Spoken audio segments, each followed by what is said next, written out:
Common ఓటర్గా ప్రజల తరపున స్పందించే మహిళలకి అప్కమింగ్ ఉమెన్ ఈ డిజిటల్ యుగంలో మహిళలు ఎంత ముందుకు వస్తే సమాజం కుటుంబం అంత చైతన్యవంతం అవుతుంది. మహిళలను ప్రోత్సహించే ఉద్దేశంతో #యు కామన్ ఓటర్ మహిళలకి ఏం చెప్పాలనుకుంటున్నారు? ఈ రంగంలో ఉన్న మహిళలకి రావాలనుకునే మహిళలు. ఫస్ట్ ఆఫ్ ఆల్ నేను చూసినంత వరకు మహిళలు చాలా తక్కువ ఉన్నారు. వాళ్ళు వచ్చిన ఒక యాంకర్ మెటీరియల్ కింద పనిచేసి వెళ్ళిపోతున్నారు తప్ప స్టాండర్డ్ వాయిస్ వినిపించడానికి ధైర్యం సరిపోవట్లేదు. దట్ ఈస్ బికాస్ వాళ్ళల్లో అంత మానసిక ధైర్యం వాళ్ళ అమ్మా నాన్నలు పూరించి పోయకపోవటం. ఇది తప్పు. They are victims of victims అంతే ఈ పర్టికులర్ స్ట్రేంజ్లో. కానీ బయటకు రావాలనుకున్నప్పుడు స్పష్టంగా నువ్వు నిజం అనుకుని నమ్మింది పోరాడు. దీని గురించి ఎక్కడా వెనకడు వేయకు. ఎదిరిస్తారు, నిన్ను అనరాని మాట్లాడతారు, నీ పైన ఫోటోలే పెడతారు, నీ పైన వీడియోలే చేస్తారు, మగవాళ్ళతో దూషిస్తారు, ఆడవాళ్ళు చెప్పులు తీసుకుని కూడా దాడి చేస్తూ ఉంటారు. నీకు 2 చేతులు ఉన్నాయి, 2 కాళ్ళు ఉన్నాయి, కొట్టడానికి నిమిషం పని. నీ పైన ఎవడు వర్బల్గా దాడి చేసినా లేకపోతే నీ పైన వచ్చి డైరెక్ట్ అటాక్ చేసినా చెప్పు చేతులకు పనిచ్చి తిరగొడితే న్యూస్ కాదు కదా ప్రపంచంలో ఆదర్శంగా నుంచుంటారు అందరూ. మహిళలకే ఎక్కువ విశ్లేషణ ఉంటుంది. ఇంటి బిల్స్ దగ్గర నుంచి చిన్న చిన్న లెక్కల దాకా అన్ని ఖర్చుల్ని లిమిట్లో ఉంచుకుని, కోరికల లిమిట్లో ఉంచుకొని పైకి వెళ్ళాలి కుటుంబం అని ఆలోచించే ఒక మేధావి సమాజం గురించి మాట్లాడలేదా? దానికి చదువే కావాలా? అజ్ఞానిలాగా ఉండకుండా కొంచెం జ్ఞానం ఉండి పేపర్లు చదివినా కూడా నువ్వు మాట్లాడగలుగుతావు. బద్ధకం.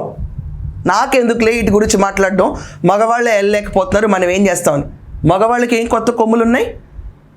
పీరియడ్స్ వస్తాయండి ఉమెన్కి 5 రోజుల పాటు. విపరీతమైన పెయిన్ భరిస్తాం, నరకం అనుభవిస్తాం. దీని గురించి సినిమాలుగా చెప్తారు. పీరియడ్ కంపెనీ, ప్యాడ్స్ కంపెనీస్ అయితే అదే టైంలో నువ్వు అన్ని విన్యాసాలు చేయొచ్చు అని కూడా అడ్వర్టైజ్ చేస్తారు. కానీ 5 రోజుల నరకం గురించి ఎవరు పర్టికులర్ మాటల్లో ఎక్స్ప్లెయిన్ చేయలేరు. అలాంటి menstrual pain, pre menstrual pain, post menstrual pain ఇలాంటి వెధవల వల్ల కలుగుతూ ఉంటుంది మానసికంగా. ఎందుకు అబ్బా ఇలా అన్నారని. మనమేమి జీవిత శవాలం కాదు, కొంచెం చివుకుమంటుంది. పోతే పోని ఒక్కరోజు పీరియడ్ పైన వదిలేసి ధైర్యంగా వెళ్ళండి మరుసటి రోజు. దీనికి సరిపడా సేఫ్టీ ప్యాడ్స్ ఏంటనేది గవర్నమెంట్ అప్రోచ్ అవ్వాలి. ఎగ్జిస్టింగ్ గవర్నమెంట్ ఏదైతే ఉందో. లాస్ట్ నేను 8 నెలలుగా జరిగినప్పుడు ఐ హావ్ అప్రోచ్డ్ అండి. ఇలా జరుగుతుంది కదా, ఇది నా ఒక్క విషయం కాదు, కర్టైల్ చేయాలి కదా. బికాజ్ ఇది తప్పు రీతిలో వెళ్తుందంటే కాంక్రీట్ మెజర్స్ ఏమీ తీసుకోలేదు వాళ్ళు అప్పుడు. అండ్ నేను శనివారం రోజు మీకు ఎలా నేను ఫోన్ చేసి వ్యక్తపరిచాను, అలాగే నేను నారా లోకేష్ గారికి పర్సనల్గా మెసేజ్ చేశాను. దాని తర్వాత మహిళా కమిషన్ కూడా నేను రిపోర్ట్ చేశాను. అండ్ టీడీపీ లీగల్ సెల్ కూడా నేను, ప్రెసెంట్ గవర్నమెంట్ టీడీపీ ఉంది కాబట్టి నేను వాళ్ళకి రిక్వెస్ట్ చేశాను.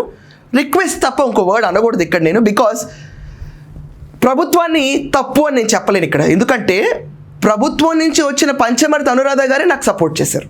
అంటే ప్రభుత్వం పనిచేసినట్టే కదా. She one of the army of government. ఆవిడ వచ్చి నా కోసం నుంచొని పనిచేశారు కదా. అలాగే రాయపాటి శైలజ గారు, ఆవిడ కంప్లైంట్ తీసుకున్నారు కదా మహిళా కమిషన్ చైర్మన్. ప్రతి ఒక్కళ్ళు సహాయం చేస్తున్నారు. ఎవరిని ఎలా అప్రోచ్ అవ్వాలన్నది ఒక అవేర్నెస్ కింద రావాలి ఖచ్చితంగా. ఇది నేను బాధపడినందుకు చేయట్లేదండి. రేపు నా పొజిషన్లో ఇంకొక అమ్మాయి ఉంటే ఇది జరగకూడదు.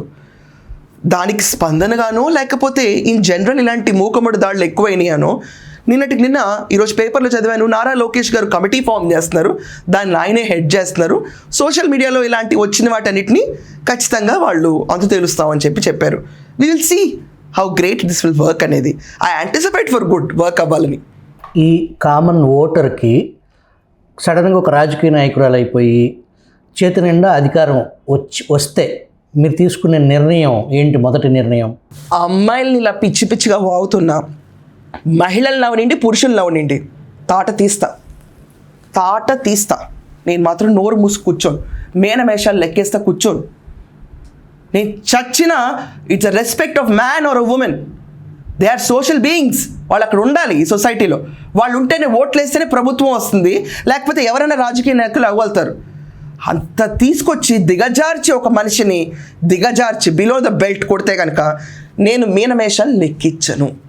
అండ్ నాకున్న హైపర్టెన్సివ్ మోడ్స్లో నేను ఖచ్చితంగా తాట తీసి ఎందుకు పుట్టానురా ఈ భూమి మీద, అమ్మ నన్ను అడుగుండాల్సింది, నా జీవితం ఇలా మారుతుందన్నట్టు చేస్తానండి.